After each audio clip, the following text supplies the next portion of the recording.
Sakallı Kerim Bay Hatamızın bulakları gezleşi diye karma sakal dolalı.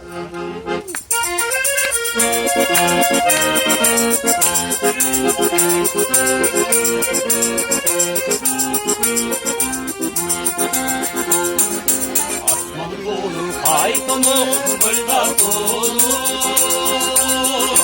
alması mangı boyulur mende dolu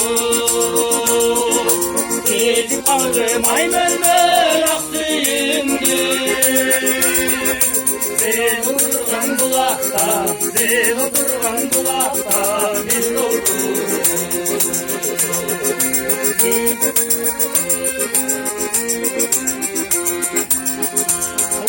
Sen dağı sevinmeken koynum beken Bana bak gözüm serpen minna geçen Vardı ölmez bolup sağarmana Paranın kaygında aldı gibi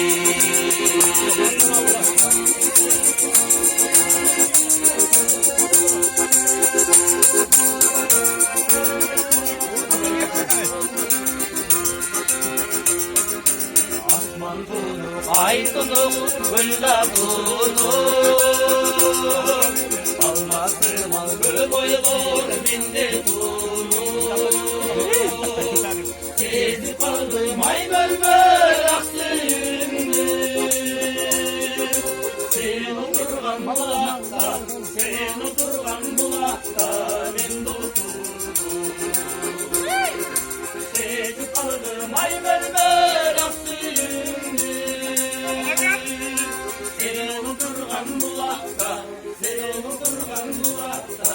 ben dostum